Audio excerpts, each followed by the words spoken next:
Sleman terkait status ijazah Jokowi. Penggugat ingin UGM membuktikan keaslian jejak akademik Jokowi di kampus.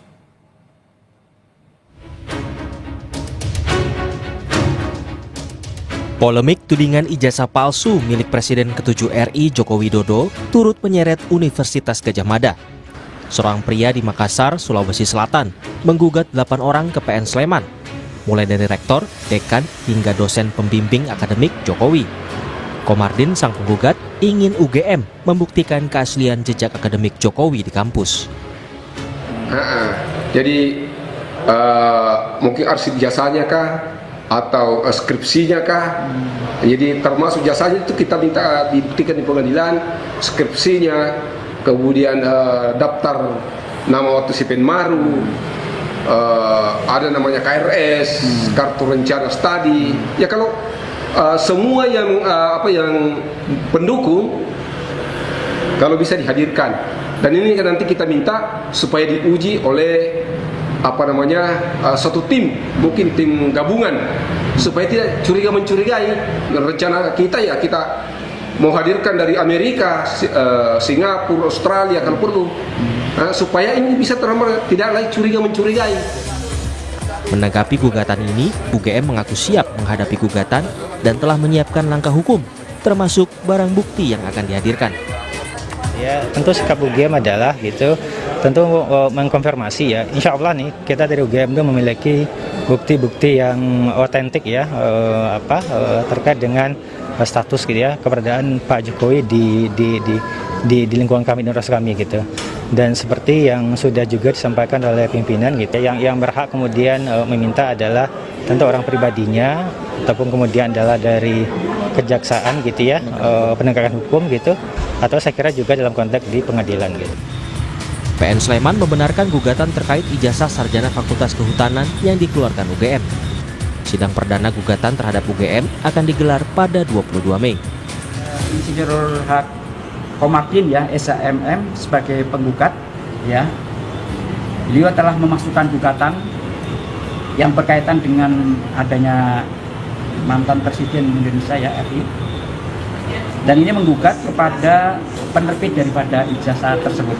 Jadi kalau besok hadir semuanya, insya Allah kita akan memediasi, mencari win-win solution. Apakah yang sebaiknya terhadap penanganan perkara tersebut. Sebelumnya Jokowi menemui Kasmujo, dosen pembimbing akademiknya semasa dulu berkuliah di Fakultas Kehutanan UGM. Jokowi mengaku pergi berkunjung setelah mendengar adanya gugatan terhadap dosennya ini. Saat ditemui di rumahnya di kawasan Pogung Kidul, Melati, Sleman, Rabu siang, Kasmujo mengaku tidak siap jika kelak harus berurusan dengan pengadilan. Tidak siap. Saya menghadapi macam-macam itu saya belum pernah tadi. Saya sudah kontak sama dekan Fakultas Kehutanan, Pak Sigit. Segala sesuatunya terkait Prakas, apakah itu urusan ijazah, atau urusan perdata, atau urusan sebagai wakil untuk memberi penjelasan, semua dari fakultas sudah bilang semua nanti suruh ke sini Pak, nanti kita jawab semua. Makanya saya juga walaupun sudah senior, dekannya masih muda, saya harus ikut. Saat ini UGM juga tengah digugat di PN Solo dan tengah dalam tahap mediasi.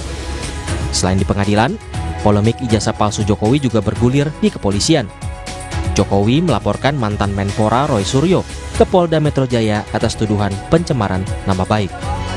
Tim Liputan Kompas TV. Lebih lengkap soal gugatan terhadap rektor hingga dosen UGM terkait ijazah Jokowi. Kita bahas malam hari ini bersama Komardin, penggugat rektor ke Pengadilan Negeri Sleman. Kemudian juga bergabung ada Guru Besar Fakultas Hukum Universitas Jenderal Sudirman, Hipnu Nugroho, dan sudah hadir juga Freddy Damanik, Wakil Ketua Umum Projo. Selamat malam Bapak-Bapak semua. Selamat malam. Selamat malam. Saya mau ke pihak penggugat dulu, Pak Komarudin atau Bang Komarudin. Bang Komarudin, Anda adalah seorang advokat. Anda juga dari Makassar, Sulawesi Selatan. Pertanyaannya sebenarnya kenapa ini menggugat UGM terkait dengan ijazah Jokowi? Begini, selamat malam semuanya.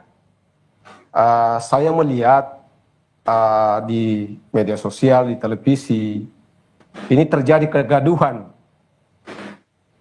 antara pendukung dan bukan pendukung. Jadi kalau saya sih tidak berpihak kemana-mana, cuma saya melihat efeknya daripada kegaduhan ini terjadi penurunan nilai rupiah terhadap nilai dolar Amerika. Sampai ke situ, Pak Sehingga- Komardin, yang Anda lihat? Ya, Efeknya sampai ke situ, ke penurunan dolar? iya saya melihat ke situ. Iya. Ini kan sudah terjadi kira-kira 2 tahun ini polemik ini. 2 tahun yang lalu itu nilai dolar itu masih 15.500. Sampai gugatan ini saya tulis itu sudah 16.700 sekian. Nah, sementara kalau kita melihat utang Indonesia yang akan dibayar akhir tahun ini adalah saya baca itu 800,33 triliun. Oke, Pak Komardin. Jadi intinya adalah Anda menggugat UGM ini karena sudah resah terkait dengan polemik ijazah Jokowi ini yang kemudian berdampak pada nilai tukar rupiah begitu yang Anda rasakan begitu. Betul sekali, karena ini dampaknya sangat luar biasa ini. Oke, Iya. Pak Komardin, lalu apa sih pokok gugatan terhadap UGM? Kan sekarang ini kan banyak ya dari pihak-pihak yang kemudian memperkarakan kasus tudingan ijazah Jokowi ini tidak hanya di Solo, ada di Jakarta juga, ada di Polres Jakarta Selatan bahkan. Ya, jadi gugatan kita itu karena adanya kegaduhan, makanya kita gugat UGM supaya dapat memperlihatkan dokumen-dokumen yang diminta oleh masyarakat. Karena ini kelihatannya ada keterus-terangan. Jadi saya berdasarkan Undang-Undang Nomor 14 tahun 2008 pasal 4 ayat 4. Ya, di mana saya melihat ada sekelompok masyarakat yang ke UGM tapi katanya tidak diperlihatkan dokumen-dokumen yang ada. Andai kata diperlihatkan kan selesai masalah. Jadi seakan-akan ada tidak dibuka secara terang benderang. Oke. Ya mestinya dibuka dibuka seterang lebih terang daripada cahaya supaya tidak ada lagi curiga mencurigai. Artinya di sini pihak UGM diminta untuk memberikan yang sebenarnya begitu ya ijazahnya. Betul sekali Mbak. Oke, Pak, saya mau nanya dulu ke Bang Freddy sebagai wakil ketua umum pro Jokowi begitu. Bang Freddy, kalau yang Anda lihat ada tuduhan di sana sini, ada di Solo, di Jakarta, bahkan sekarang UGM-nya digugat juga dari pihak penggugat Bang Komardin. Sebenarnya yang Anda lihat di sini ini semakin menjadi bola liar nggak sih kasus tudingan ijazah Jokowi ini? Saya nggak tahu bahasa tepatnya ini apa kalau udah begini. Karena udah sampai di Makassar menggugat, apalagi saya dengar tadi dengan segala hormat dari Pak Komarudin ini, dalil yang disampaikannya dihubungkan dengan rupiah. Ya saya juga bingung, mau menjawab ini. Kenapa bingungnya, Bang? Ya saya nggak tahu ini hubungannya dengan rupiah apa, tapi apapun itu ya. Terserah siapa saja warga negara bisa melakukan perbuatan hukum ya, termasuk melakukan gugatan kepada Pak Jokowi, kepada UGM. Tetapi hukum kita juga mengatur dasar-dasarnya ya. Beliau ini advokat, beliau juga tahu kalau perdata itu 1365 ya. Yang merasa dirugikan boleh menggugat, silakan. Yang merasa dirugikan silakan, dalilnya buktikan dalilnya ya, prinsipnya. Tetapi ada juga putusan di Mahkamah Agung atau jurisprudensi mengatakan bahwa ya pihak yang dirugikan langsung lah yang berhak melakukan gugatan perdata ya. Saya nggak tahu apa dalam hal ini penggugat dasarnya maupun kerugian yang diderita oleh penggugat ini sehingga mengajukan gugatan yang bisa memang atas nama publik, misalnya class action ataupun LBH bisa. Tetapi kalau gugatan pribadi ya, gugatan perdata itu memang harus biasanya yang mengalami kerugian langsung. Jadi saya jujur belum paham apa kepentingan hukum, apa legal standing beliau ini di dalam mengajukan gugatan perdata di Makassar. Untuk yang lain pidana misalnya yang di Jakarta, ya di Solo atau perdata di Solo, yang perdata di Solo juga prinsipnya sama ya, silakan. Tetapi kembali lagi harus mempunyai. Jadi alasannya nggak kuat nih. Kalau saya melihat sepintas, jujur saya belum melihat secara langsung materi gugatan ini, fundamentalnya, dasarnya saya belum melihat. Tetapi kalau dari yang disampaikan beliau ini, itu saya lihat pertama legal standing beliau tidak ada. Yang kedua, beliau tidak mengalami kerugian secara langsung. Jadi kemudian yang ketiga, dasarnya itu dihubungkan langsung dengan apa tadi itu rupiah. Saya belum sampai sekarang belum mendengar dari pengamat manapun hubungan rupiah dengan ijazah Jokowi ini. Jadi menurut saya gugatan ini dengan segala hormat ya mungkin tidak diterima atau ditolak oleh pengadilan perdata di Makassar. Bang Freddy, Bang Komardin, ada yang ingin dikoreksi atau ingin disampaikan tadi soal katanya gugatannya ini dasarnya nggak jelas? Ya saya kira nanti kita buktikan di pengadilan. Saya kira gugatannya jelas sekali bahwa kita hanya ingin supaya UGM itu membuktikan ada tidaknya supaya masyarakat ini tidak gaduh. Iya, ya seperti itu. Nah, jika UGM tidak mampu membuktikan atau dia tidak menghadirkan dokumen-dokumen yang kita minta, ya disitulah kita menggugat secara negara mengalami kerugian material, makanya kita tuntut 69 triliun kepada UGM. Oh, ada gugatan seperti itu. Oke, untuk kemudian secara material juga senilai berapa tadi, Pak? 69 triliun lebih. 61 triliun rupiah lebih atas dasar?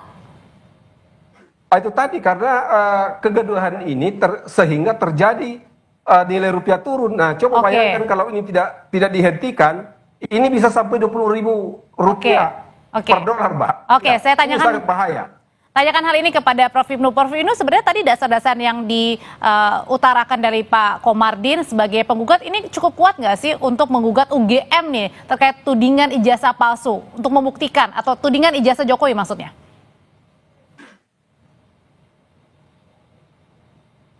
Masih di mute, Prof? Tindakan Pak Rama ini suatu kepedulian pada kondisi masyarakat sekarang ini. Kalau kita lihat suatu konteks hukum ya tadi seperti Mas Freddy tadi, karena kalau kita apa itu PMH, saya mungkin belum lihat gugatannya ya. PMH itu perbuatan melawan hukum. Apa itu perbuatan melawan hukum? Adalah tindakan yang merugikan, yang mewajibkan orang yang merugikan tadi untuk membayar sejumlah dari akibat yang diperbuat tadi. Nah, itu konteksnya. Jadi ada suatu perbuatan melawan hukum, ada kesalahan, ada kerugian, ada sebab akibat dari perbuatan yang dilakukan. Saya tidak tahu tentang Pak Rama tadi. Nah, ini nanti ranah pengadilan, apakah itu DNO, apakah legal standingnya, itu saya kira itu ranah pengadilan. Saya tidak mau ke sana. Nanti hakim yang akan menilai nanti dari seperti Mas Freddy tadi. Tapi yang menarik di sini Mbak Freddy, Mbak Audi, karena perkara ini sebetulnya kalau kita lihat suatu konteks hukum, mungkin jalur perdata lebih bagus dulu. Entah siapapun yang mengajukan, terutama pihak yang dirugikan. Karena di sini akan melihat sebetulnya kalau kita lihat suatu dalam istilah hukum itu mungkin kita meminjam istilah prejudicial guessing. Dipastikan. Makanya kalau nanti di Solo bapak-bapak pejabat rektorat di UGM bisa menjelaskan tentang ijazahnya, bagaimana keluarnya ijazahnya, bagaimana rektor 1 bisa menjelaskan, bagaimana biro akademik bisa menjelaskan. Termasuk juga dengan dosen pembimbing Pak Jokowi kala itu ya? Termasuk, ya. Bukan dosen akademik ya, bukan dosen pembimbing kan gitu loh. Bisa menjelaskan, itu akan terlihat nanti. Dilihat lagi juga diminta keaslian daripada ijazahnya, mungkin ini betul, seandainya seperti itu loh ya, berarti perkara tidak berlarut-larut. Ini kan yang dilakukan, sehingga dampak dari putusan perdata ini akan menjadikan dasar perkara pidana. Gitu Pak. Ini yang menarik menurut saya. Jadi gugatan-gugatan itu cukup bagus, di Solo juga bagus, di Pak Ramai juga bagus, cuma teknis hukum kita bicara pada legal standing seperti apa lah. Kalau memang legal standingnya nanti tidak jelas, ya mungkin bisa diperbaiki Pak Ramai. Siapa yang bertanggung jawab, siapa yang dirugikan dari pihak ini. Nah ini kan menjadi sesuatu menarik. Dengan demikian, ketika nanti mewajibkan rektor, WR1, kepala biro akademik, kabak akademik, termasuk semuanya bisa menjelaskan, oh ternyata clear. Buktinya fisiknya clear. Ya sudah selesai kalau sudah seperti itu. Ini kan terjadi seperti itu. Sehingga kalau itu memang seandainya di perdata itu sudah clear semua, di tingkat pidananya saya kira akan berbeda nanti perjalanannya seperti yang kita lihat sekarang ini. Ya. Tidak berlarut gitu. Kembali ke Bang Freddy, kalau itu Bang Freddy, gugatan demi gugatan dihadapi ya di Solo, di Jakarta, kemudian UGM juga digugat sekarang. Nah, gugatan demi gugatan ini sebenarnya mengganggu nggak sih menurut Anda kredibilitas dari seorang Pak Jokowi? Ya, seminggu lalu kita ngobrol-ngobrol dengan Pak Jokowi ya, ngobrol-ngobrol, termasuk kita tanyakan tentang ijazah palsu ini. Ya, kita tahu, semua tahu, publik tahu bahwa tujuannya ini adalah untuk memang menjatuhkan kredibilitas Pak Jokowi ya, menyerang martabat kehormatan Pak Jokowi ya, karena latar belakang orang-orang yang menggugat ini kita semua sudah tahu secara politik. Itu yang pertama. Yang kedua tadi dengan Pak Jokowi kita bertanya, Pak bagaimana Pak respon Bapak? Jujur beliau mengatakan, saya secara pribadi tidak terganggu ya. Saya tidak ada masalah dengan gugatan-gugatan ini, laporan-laporan ini, dengan dengan tuduhan-tuduhan fitnah ini, maksudnya tidak begitu mengganggu kehidupannya. Yang dia ingin dia lakukan adalah memang yang laporan polisi itu mengembalikan kehormatannya, karena ini sudah terus-menerus dibangun sehingga banyak orang yang percaya, sehingga harus hukum yang menjawab ini, nama baik beliau harus dibersihkan dari fitnah-fitnah ini. Tetapi secara pribadi, kehidupannya secara pribadi tidak terganggu. Itu beliau sampaikan. Nah, saya tanyain hal itu ke Pak Komardin. Bang Komardin, sebagai pihak penggugat, apakah benar alasan Anda menggugat ini karena tadi salah satunya ingin mengusik kredibilitasnya seorang Pak Jokowi ini? Sebenarnya saya tidak ada menyangkut masalah Jokowi, bukan Jokowi yang saya gugat, bukan. Ya, justru kita mau meluruskan ini masalah. Kalau misalnya memang dokumennya lengkap di UPBK, selesai masalah. Iya. Jadi bukan Jokowi yang saya gugat, tapi UGM-nya harus ngomong ya secara terbuka. Karena orang-orang yang sekelompok masyarakat yang mengunjungi UGM katanya tidak diberikan data-data yang ingin dilihat begitu. Oke, kalau gitu Bang Freddy, kenapa tadi katanya ingin dilihat begitu, ingin UGM yang menjelaskan? Kalau begitu pertanyaannya, apakah dengan mudah menurut Bang Freddy sendiri ketika ijazah sudah diperlihatkan, maka masalahnya menjadi sudah selesai? Gini, saya mohon izin Bapak penggugat, tadi mengatakan bukan Jokowi yang digugat, atau mungkin UGM tergugat satu, Jokowi turut tergugat, atau tergugat dua. Saya belum tahu teknisnya apa yang diajukan. Tetapi Pak Jokowi sudah berulang kali menyatakan justru kalau memang di dalam proses hukum beliau siap, sebagaimana sudah disampaikan kepada penyidik, beliau siap menunjukkan ijazah aslinya kepada penyidik, kepada aparat penegak hukum. Demikian juga nanti di dalam proses perdata. Nah, Pak Jokowi juga ingin memberi pembelajaran kepada masyarakat bahwa ijazah asli itu adalah dokumen penting, dokumen pribadi yang tidak gampang, dengan mudah saja siapa saja bisa meminta. Ya, bisa dengan dalil-dalil omong kosong, dalil-dalil. Tapi kalau untuk mengakhiri polemik semuanya ini, Bang? Ya silakan, dilakukan. Semua kan bisa punya argumen, semua bisa mengatakan ini kan menjadi. Maksudnya diperlihatkan ijazah aslinya?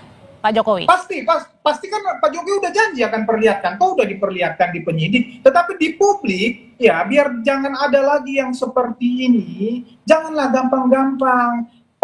Pak Prabowo juga udah bilang nanti ijazah saya ditanya-tanyain lagi, mana ijazahnya nih? Presiden berikutnya lagi ditanya-tanyain, Ibu Mega ditanya-tanyain nanti ijazahnya, jadi kan repot kita. Apakah proses pembelajaran seperti ini yang mau kita ajarkan kepada masyarakat? Toh Pak Jokowi sudah, ini berulang-ulang sebetulnya kita bahas, sudah melalui proses yang begitu panjang di dalam pembuktian ijazah-ijazah ini ya, proses pembuktian dari KPU sampai dia menjadi presiden. So apa yang kita kejar dari sini? Ya, Prof, kalau gitu Prof Hipnu, polemik ijazah ini terus bergulir ya, sudah beberapa lama begitu, tidak hanya Pak Jokowi tapi sekarang UGM juga dituduh begitu ya, atau kemudian dilaporkan. Nah kalau gitu pertanyaannya, gimana jalan keluarnya ini supaya ada endingnya nih? Ya, endingnya karena ini sudah seperti keinginan Pak Jokowi itu dibuktikan di persidangan, makanya dalam gugatan-gugatan perdata, apakah di Solo, apakah di Jogja, segeralah disampaikan di situ. Karena gitu, termasuk di sini kalau seandainya nanti itu berjalan, Bapak-Bapak Rektorat UGM, saya kira Pak Dekan akan menjelaskan mekanismenya. Tanda tangannya kapan? Saya kira sudah dilihat. Pak Rektor tanda tangannya juga seperti apa? Yang mengeluarkan biro akademiknya juga seperti apa? Kasubag akademiknya saya akan jelaskan semua. Sehingga dalam konteks seperti ini secara formal sudah selesai semua kan gitu loh. Cuman pertanyaannya kan secara material dokumennya kan diperlihatkan lah. Itulah saya kira nanti diperlihatkan oleh pihak-pihak yang ada di pengadilan. Tadi Pak Presiden kata di pengadilan, baik pengadilan perdata maupun pidana. Para pihak lihat, memang nggak boleh keluar. Para pihak lihat jelas lah ini. Oh ya sudah, kalau ini sudah semua mekanisme. Ini dokumennya diperlihatkan di masing-masing ini ya, di masing-masing gugatan begitu ya? Ya di Solo, di Jakarta, termasuk di persidangan. Di situ, Mbak. Iya, syarat formal teman-teman UGM sudah menjelaskan semua. Sekarang syarat materialnya, ini loh dokumennya. Oh ya, dulu saya sudah tanda tangan ini, nomornya ini jelas, clear. Oh ternyata tidak lah, itu jadi masalah. Kan gitu loh. Disinilah saya kira memang harus saling support di dalam bukti ya, bukti untuk mempercepat penyelesaian suatu perkara. Karena sebetulnya masalah gampang, tidak bertele-tele, sehingga tidak saling gugat-gugat seperti ini. Wong ini kan suatu ijazah dikeluarkan oleh lembaga UGM lagi, saya kira sudah tertib bagaimana seperti apanya, bagaimana tentang pejabatnya ketika itu, tanda tangannya dan semuanya resmi seperti apalah. Kecuali memang dalam konteks hukum itu kan sesuatu dianggap benar, kecuali dibuktikan sebaliknya. Nah sekarang bagaimana untuk membuktikan sebaliknya itu harus betul-betul bahwa ini adalah benar atau ini tidak begitu. Oke, kalau tadi dari gugatannya Pak Bang Komardin adalah juga berupa material ya, tadi 61T ya kalau nggak salah ya Pak Bang Komardin ya? 69. 69, nah itu berdasar nggak tuh Prof? Ya, agak sulit ya nanti ya, itu domain majelis karena kalau kerugian itu memang hitungannya memang apalagi kalau kerugian perdata kan paling tidak bisa ada asas kepatutan, atas kepantasan. Lah kepatutan agak sulit. Saya kira itu domain pengadilan Mbak, nanti saya nggak bisa mencampur sampai ke sana itu. Ada tanggapan Bang Freddy terakhir soal gugatan tadi 69T ini oleh penggugat? Ya, kembali lagi ya, setiap warga negara bebas mengajukan gugatan ke pengadilan, tetapi ada dasar-dasarnya, ada legal standingnya, ada kerugian dialaminya, kemudian tuntutannya 69T itu juga harus dihubungkan dengan materi gugatan. Itu akan harus dibuktikan. Kerugiannya itu 69T itu jalannya bagaimana, ceritanya bagaimana, apa hubungannya dengan penggugat dalam hal ini. Itu penggugat mengalami kerugian 69T, bagaimana ceritanya, kan begitu. Jadi memang mohon maaf dengan segala hormat, ya gugatan ini sangat tidak berdasar dan kita harus memberi pembelajaran kepada publik tanpa saya kebetulan orang hukum, saya paham. Jadi saya paham kenapa saya bilang gugatan ini tidak berdasar. Mungkin Prof agak enggan dia, ya, tapi memang pada saatnya memang pengadilan akan memutuskan ini. Ya, demikian. Terima kasih. Oke, untuk mengakhiri polemik yang ada ya. Terima kasih kalau gitu Bang Freddy, Prof Hipnu, terima kasih juga Bang Komardin.